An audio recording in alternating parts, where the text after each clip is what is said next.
بسم الله الرحمن الرحيم. عن عائشة رضي الله تعالى عنها قالت قال رسول الله صلى الله تعالى عليه وسلم ركعتا الفجر خير من الدنيا وما فيها رواہ مسلم۔ نبی کریم صلی اللہ علیہ وسلم نے ارشاد فرمایا، فجر کی 2 رکعتیں دنیا اور جو کچھ دنیا میں ہے اس سب سے بہتر ہیں۔ دوستو، یہ عظمت اور شان ہے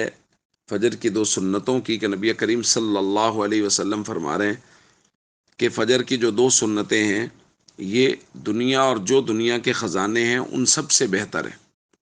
اسی وجہ سے سیدہ عائشہ رضی اللہ تعالیٰ عنہ سے روایت ہے، عائشہ رضی اللہ تعالیٰ عنہ قالت لم يكن النبي صلی اللہ علیہ وسلم على شيء من النوافل اشد تعاہدا منه على رکعتي الفجر، کہ نبی کریم صلی اللہ علیہ وسلم نوافل میں سے فجر کی 2 رکعتوں کا بہت زیادہ خیال رکھتے تھے۔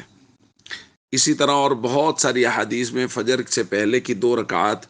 ان کی بہت تاکید آئی ہے، اور اس بات کو سمجھ لینا چاہیے کہ یہ جو نمازوں سے پہلے یا بعد میں جو ہم سنن وغیرہ پڑھتے ہیں، نوافل پڑھتے ہیں، تو اس حوالے سے بہت ساری احادیث کو مد نظر رکھ کے علماء نے ان کے مراتب مقرر کیے ہیں کہ یہ والی نماز جو ہے یہ سنت ہے، یہ والی نماز مستحب ہے۔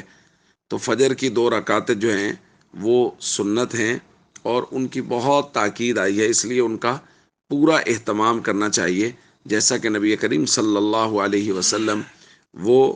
اہتمام فرمایا کرتے تھے، اور نبی کریم صلی اللہ علیہ وسلم نے ہمیشہ اس پر مواظبت فرمائی۔ تو ہم سب بھی اس بات کی کوشش کریں کہ ہم سب لوگ فجر کی نماز سے پہلے سنتوں کو مستقل و متواتر ادا کریں، اور دیگر مساجد میں بھی لوگوں تک بھی یہ پیغام پہنچائیں۔ السلام علیکم ورحمۃ اللہ وبرکاتہ۔